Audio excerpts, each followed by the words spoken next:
clink. Clank, a low murmur, the muffled rumble of engines echoing faintly through a narrow mountain pass. It was still dark in the early hours of July 28, 1945. The air was thick and warm over southern Kyushu, Japan. Beneath the fog of war, a convoy of 47 Japanese military trucks crawled silently along a winding mountain road, nearly 2 kilometers of steel, tires, and ammunition slowly snaking through the terrain. Lieutenant Colonel Yamamoto, commander of the 147th Transport Regiment, sat quietly in the lead vehicle. His expression was tense, eyes fixed on the faint outline of the road ahead. He believed the convoy was safe, protected by darkness, the remoteness of the terrain, and the silence of a pre-dawn world. Engines were kept to a low growl, headlights were off. Soldiers whispered instead of talking. Even the sound of boots shifting in place seemed too loud. They had done everything right, every precaution taken to avoid attracting American bombers that had plagued Japanese supply routes for weeks. But what they didn't know was that someone was already watching. Overhead, high above the clouds, a sleek silhouette had already locked onto their trail, a deadly machine built not just for flight, but for annihilation. It was coming fast, descending from the sky like a silent predator. At exactly 0604 hours and 30 seconds, the quiet was broken, not by the scream of sirens, but by something far worse. Thunder, fire, metal torn apart like paper. In under 5 seconds, the head of the column was gone, engulfed in flame. The road became an inferno. How could one aircraft erase an entire convoy, nearly 2 kilometers of moving steel, in a single pass? That question leads us deep into the final days of World War II, into the secret behind the weapon that redefined ground attack operations for the US Air Forces. Because what Yamamoto faced that day was no ordinary bomber. It was the A-26B Invader, a flying fortress with a solid nose bristling with 50 caliber machine guns, a weapon born from necessity, honed by technology, and unleashed with ruthless efficiency. And this was just the beginning. In the waning summer of 1945, Lieutenant Colonel Yamamoto was a man burdened by duty. At 47 years old, he had served in the Imperial Japanese Army through 2 brutal decades of expansion, attrition, and now desperation. By July, Japan's mainland was on the edge.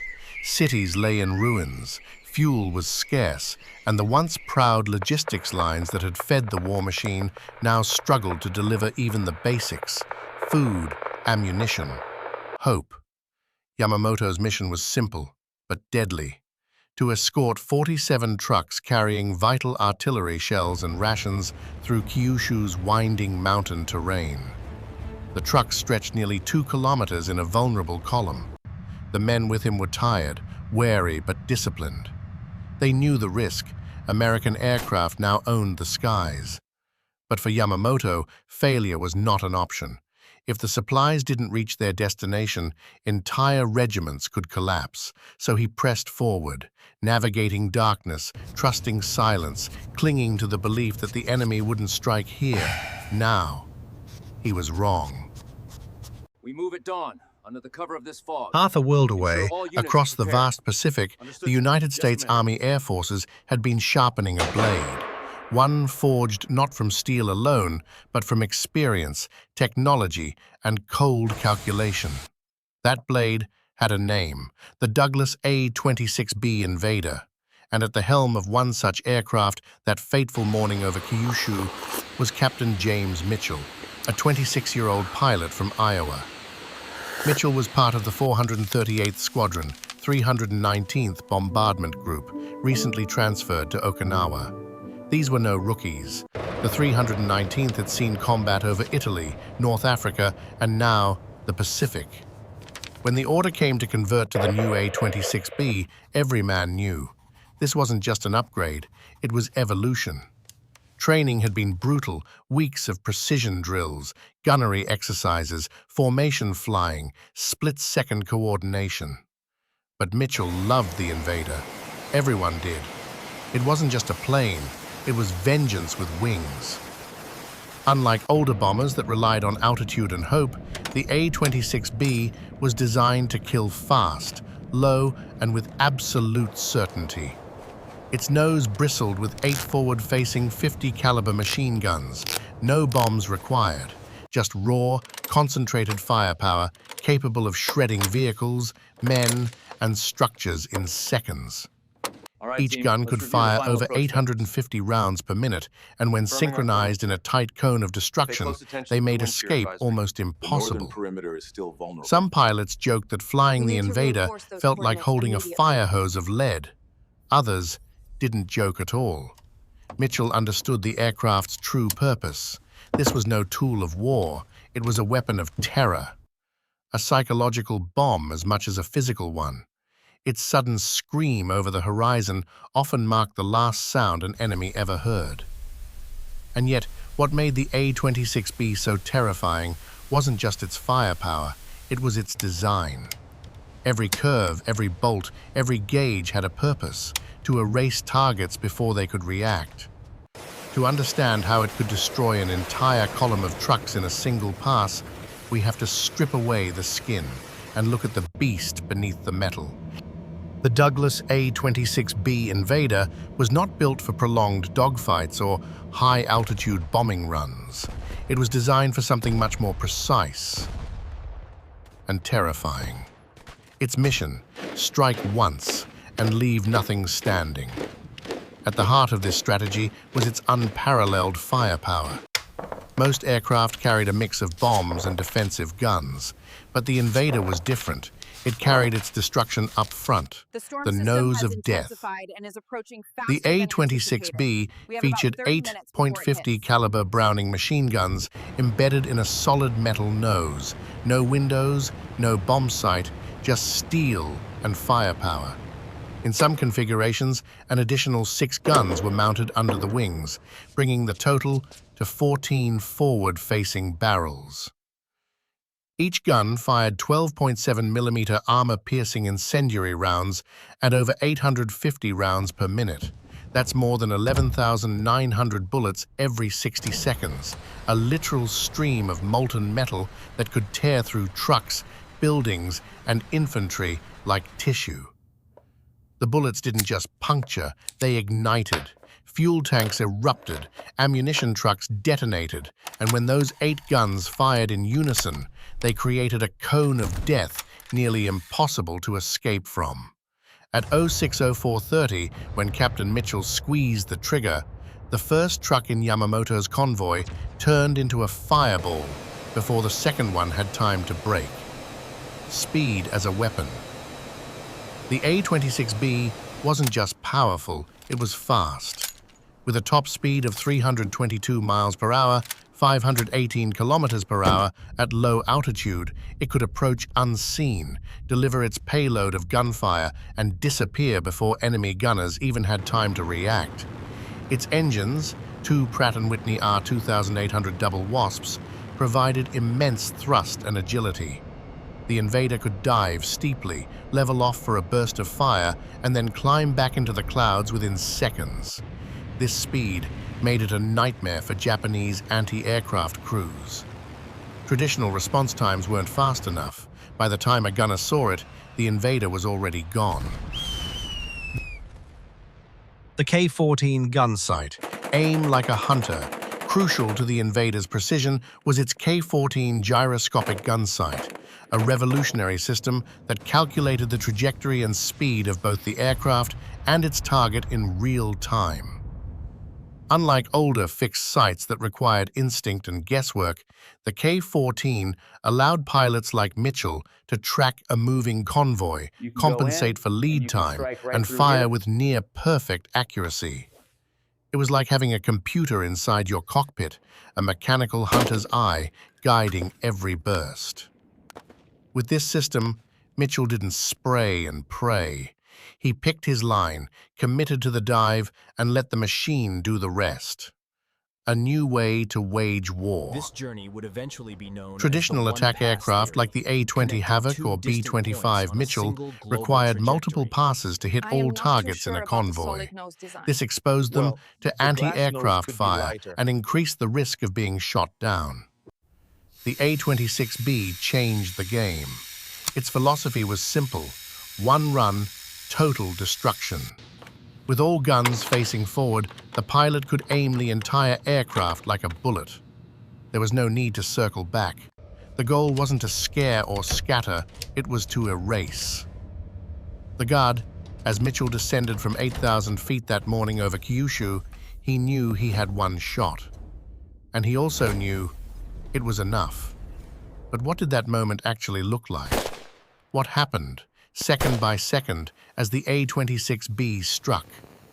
In the next chapter, we'll dive into the attack itself, the thunder, the fire, the devastation. At 06 hours and 30 seconds, the quiet valley in southern Kyushu erupted into chaos. Captain James Mitchell, flying at 8,000 feet, spotted the glint of metal winding through the narrow mountain pass. He adjusted his K-14 gun sight. The convoy stretched below him like a steel serpent, tight, slow-moving, with no room to run. "Target acquired," Mitchell muttered, flipping the safety off. The A-26B Invader began its descent, fast, precise, like a blade falling from the sky. From the sky, Mitchell's view. As the nose of the Invader angled downward, Mitchell tightened his grip on the controls. The terrain rushed upward. At 1,500 feet, the crosshairs centered on the lead vehicle. Click. He pulled the trigger. 8.50 caliber machine guns exploded to life, torrents of firepower ripping through the morning stillness. Tracer rounds blazed forward in a unified stream. The first truck was hit instantly. It didn't just stop, it detonated. The cargo, artillery shells, ignited in a rolling inferno. Flames shot 40 feet into the air. The explosion engulfed the trucks behind it in shrapnel and fire. Mitchell held the line. 5 seconds. 4, 3. He raked the entire convoy with a wedge of fire. And then, just like that, he was gone. On the ground, the driver, Private Masaru Watanabe, had been driving the 11th truck. He never saw the plane. He only heard the sound, like the sky ripping open. 1 second the road was there. The next, it vanished into fire. He slammed the brake, but it was too late. A wave of heat and pressure knocked him sideways. The canvas roof above him tore away. His ears rang. Something wet hit his face. It was fuel, or maybe blood. He scrambled out of the wreck, crawling over debris, eyes stinging, heart pounding. Around him, men screamed. Vehicles burned. Ammunition popped like popcorn under the flames. "I didn't run," he recalled. "I just crawled, because the world behind me no longer existed." The infantryman Corporal Ishiawa, posted on the hillside above the road, saw it all. "I remember the light." The chaos unleashed. In just 4 seconds, 20 vehicles were destroyed. The lead truck's explosion blocked the only path forward.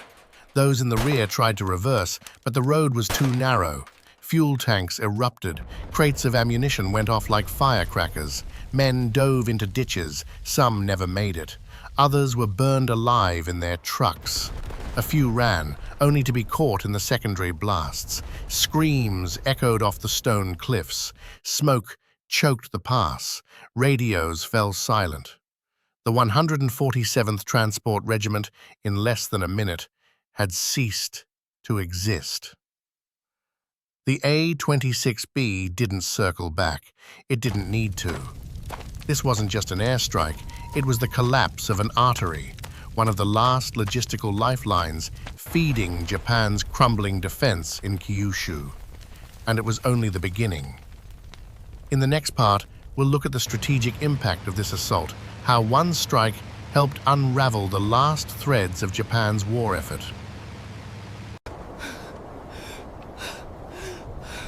The attack on Yamamoto's convoy was more than a battlefield victory. It was a fracture in the logistical spine of Japan's southern defenses. Strategic collapse. The convoy's destruction severed a critical supply route linking inland depots to coastal defense positions in southern Kyushu. Ammunition, food, and communications equipment meant for entrenched units never arrived. In the days that followed, frontline commanders reported sudden shortages. Artillery crews rationed shells. Infantry units missed supply rotations. Defensive operations stalled. And perhaps most damaging of all, morale plummeted. The soldiers no longer feared the enemy they could see. They feared the one they couldn't, the A-26B that came from nowhere and vanished into silence. Japan's response: too little, too late. After the Kyushu strike, High Command scrambled to reassess transport protocols. Daytime movements were banned. Convoys were reduced to smaller groups and rerouted through denser terrain. But it was too late. The enemy already had maps updated daily. They had signals intelligence, aerial surveillance, and eyes in the sky. Japanese transport networks had relied on the assumption that terrain and darkness provided protection. The A-26B shattered that illusion. It hunted in places aircraft weren't supposed to reach. It struck without warning. It left no survivors. Dozens of logistical operations were halted. Others were delayed indefinitely. Entire regiments were ordered to retreat, not from advancing ground forces, but from the fear of what might descend from the clouds. Lessons in modern warfare. The A-26B's success wasn't just about its guns or speed. It was the result of a deadly synthesis. We need to triangulate its Technology, origin immediately. streamlined design, concentrated firepower, and the gyroscopic K-14 sight made precision strikes at low altitudes possible. Scarborough. U.S. forces had access to unprecedented real-time data, location of convoys, weather patterns, and radio transmissions. MAC tactics. The doctrine of one pass, one kill minimized exposure and maximized destruction. Together, they formed a new kind of warfare, one where knowledge and speed were as lethal as bullets. War was no longer about group.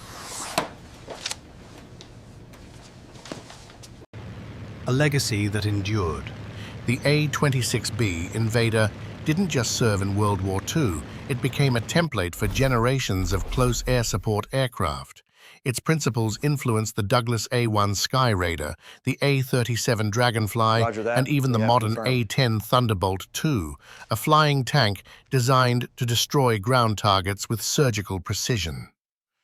The philosophy of strike once, strike hard, vanish lived on, in drones, in smart missiles, in stealth bombers. The Invader proved that in modern war, the most terrifying weapon isn't the biggest, it's the smartest. The war beyond 1945. The attack on Yamamoto's convoy marked a turning point. Within weeks, Japan would surrender. But the ideas forged in that narrow mountain pass of speed, firepower, and tactical precision would shape every conflict that followed. Would such technologies continue to evolve?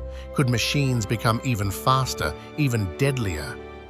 Would future wars be fought by eyes that never blink and weapons that never miss? The A-26B Invader didn't just change the war, it changed warfare.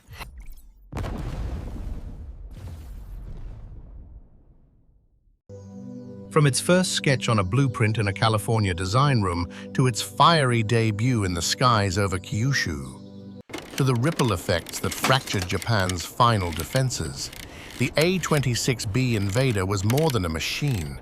It was a symbol of a new kind of warfare, fast, calculated, and devastatingly efficient.